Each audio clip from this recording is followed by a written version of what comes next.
All right, we'll continue this afternoon with the Etowah Blue Devils, and I know they're looking good because they had their pitcher day today. And Coach Locke, he's looking good today, and we're glad you're here, Coach. Beginning his second year, they went to the semifinals last year, and Coach, could you introduce the guys you brought with you today and talk about the Blue Devils for us today? Well, first of all, we're thrilled to be here. Thank you for having us. Thankful to be somewhere where it's inside and cool. This morning was a little toasty. Matter of fact, these jerseys are completely soaked pretty much. Starting, we have 4 seniors up here. We have 12 seniors in general on our team this year, and 4 of them are up here right now. Starting to my far right is Tyler Dobbs, linebacker. This will be his 3rd year starting for us at linebacker. To my immediate right is Michael Bostic, wide receiver, who's really come on and going to be a great possession receiver for us this year. To my left, we have Jarvis Hardwick, who was a starting safety for us this past year. And to my far left is Jacob Sanford, who is a starting defensive lineman for us, plays both defensive end and inside, and also flips over and plays some tight end and fullback for us as well. 4 good young men. What I'm happy to say about this crew is as good as they are on the football field, they're also quality young men off of it, and also quality individuals in the classroom as well. So proud of them, looking forward to seeing what they can do their senior year. Coach. Hello. Okay, there we go. Coach Locke, when we came out and did our video with your preseason video, and you were in the weight room, you gave a really cool speech that talked about embracing the tradition of Etowah and its past players and its past teams. And what is it about this team right here that sticks out? This team individually, I know each team has its own personality.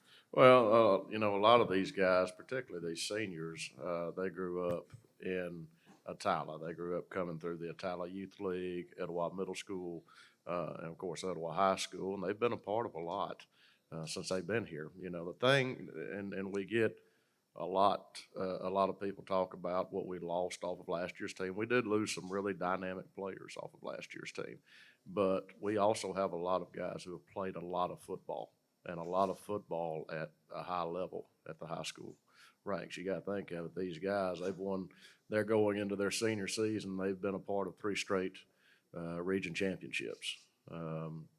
They've never lost a region game. Now, that's a challenge to uphold because we're in a very competitive region, and we're going to play some really good teams.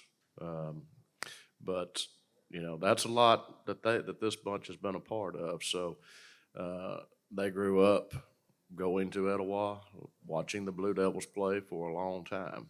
And, so they've seen a lot of good players come through. They've seen the tradition, the history that is Etowah football. And, for them to have the chance to leave their mark on it is, I'm sure, something that they're excited about. Coach, you mentioned there that you lost some great offensive players last year. It played a lot of great football for the Blue Devils the last few seasons. Talk about the guys that you're expecting to step into those positions this year for your team. Well, going back to what I was talking about a minute ago, we have a lot of players who have played a lot of meaningful snaps for us. The defensive front, everybody but Toby Camp comes back.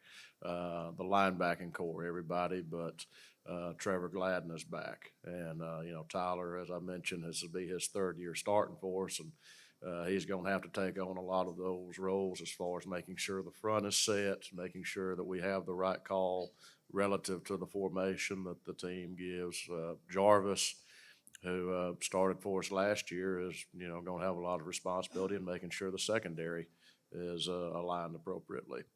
Wideout-wise, we've got some young, well, I wouldn't say young, but some talented, somewhat inexperienced players there. Ollie Finch, his little brother Omarion, whose nickname is Fat. Still trying to figure out why his nickname is Fat, because he doesn't have an ounce of fat on him. But he will take over one of the receiving positions. Michael, as I've mentioned, will take over one of those receiving positions as well. We've got another young man named Stephen Jones who came to us last year who's doing a really good job. And then we've got some other players. Jarvis is going to rotate in for Summit wideout along with Andrew Pierce, who's also going to be making going to be one of our key roles as far as defense goes. So we have quality people to put there. It's just getting that experience that's needed, that in-game experience that's needed. All right, Coach, right here first, guys. Talk to us a little bit about the maturation process from you guys knew Coach Locke from the offensive line coach to head coach last year, and now kind of how that developed into this year. And Coach, also congratulations, first-time dad. It's going to be a baby girl, I just heard. Big round of applause for Coach. Thank you very much. Gotcha. Appreciate that. Our players participated in a gender reveal for us today at the stadium during picture day, and so that was neat. The real trooper there is my wife. So is that a question you want for the players? Okay. Jacob. Yeah, like the transition was fun, I guess you could say, because offensive line coaches are usually like more harder on people than anybody. And when he took the role as head coach, he kind of softened up a little bit. But I ain't gonna soften a strong word, but he's still hard on us, and he's gotten harder on us this year about being on time, being disciplined after the mistakes it cost us last year. But he's still the same Coach Locke, and he's still hard on us. I have to take him way more serious now that he's our head coach instead of offensive line coach. It was fun. Jarvis really didn't know what to think when I became the head coach. He was a little scared.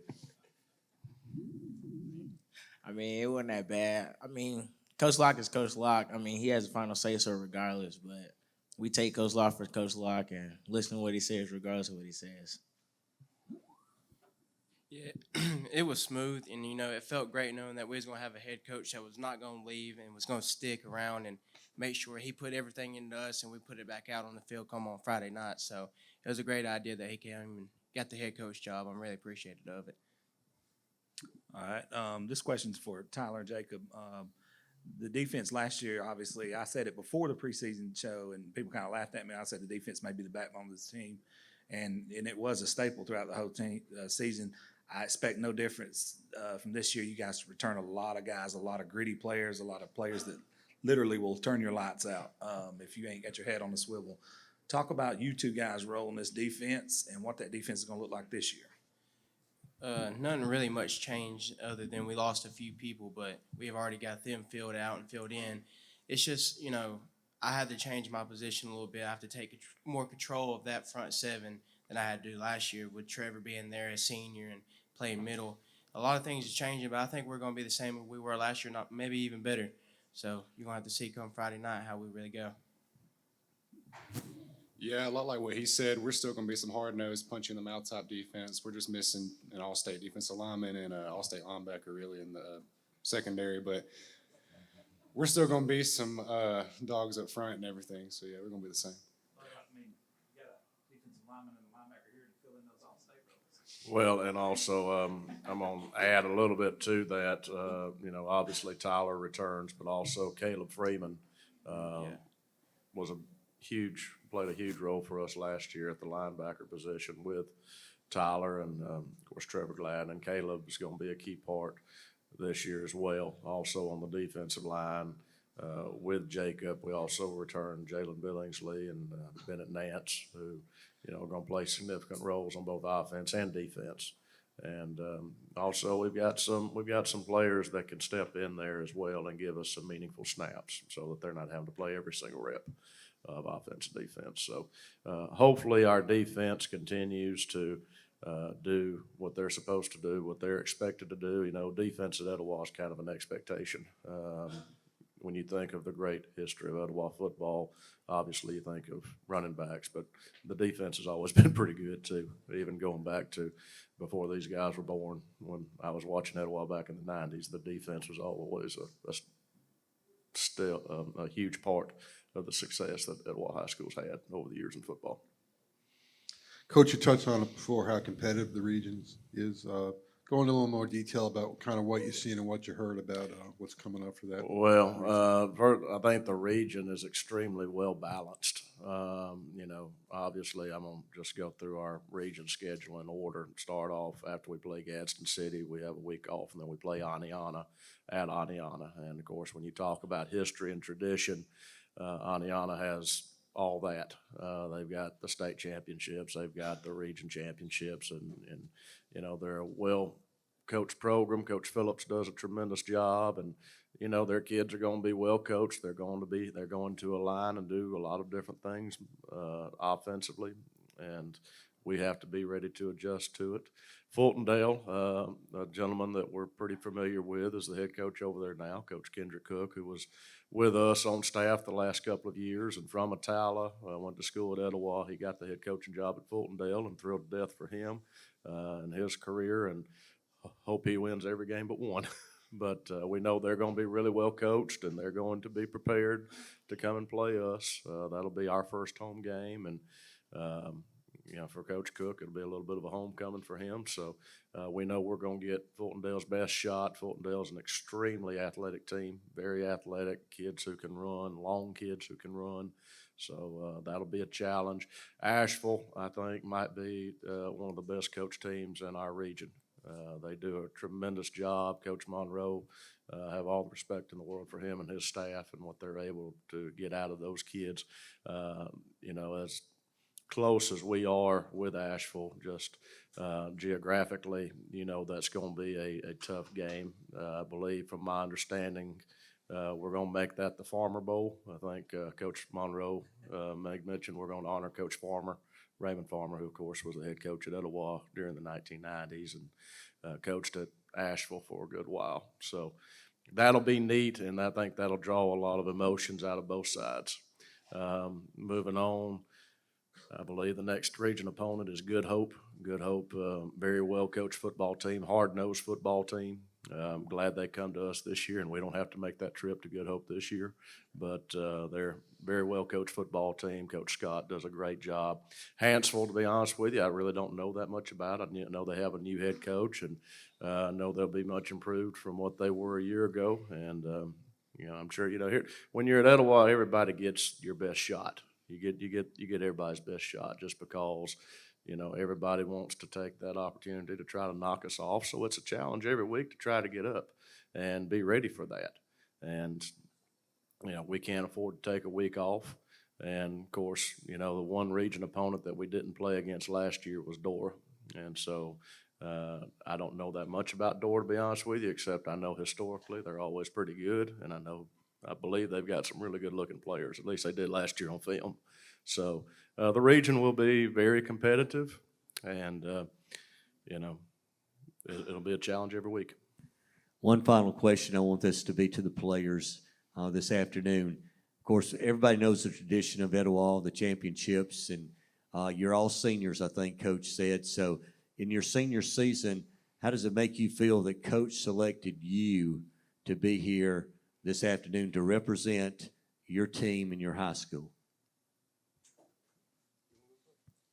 It's fun, and it's really cool to be able to do this kind of stuff, because I remember when I was a freshman and seeing Jaron and Alex come up here, and they were talking about it, and they said it was a pretty good experience.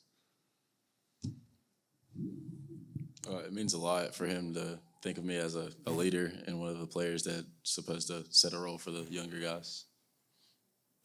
I appreciate this opportunity because he looks at me like a leader. I play a big role in this team. He said I'm a good person in the community, so I got a big name for myself, and I represent a lot of people around me. So I'm honored to be able to have this opportunity. Yeah, I feel truly honored that he chose me to be one of the leaders to come up here and present ourselves, and not only ourselves, but our community and football team. But it's neat seeing back in the day, older guys that, graduated and left was doing the same thing, and now here I am in that position. And it's always neat to watch, and knowing little kids are seeing us and picturing themselves to being here one day. So it's very neat and honoring. Coach, congratulations. Congratulations to you guys. Good luck on the season. I believe you open in a rivalry game in just about 3 weeks against Gadsden City. Good luck, and thanks for being with us today. Thank y'all for having us. Appreciate it.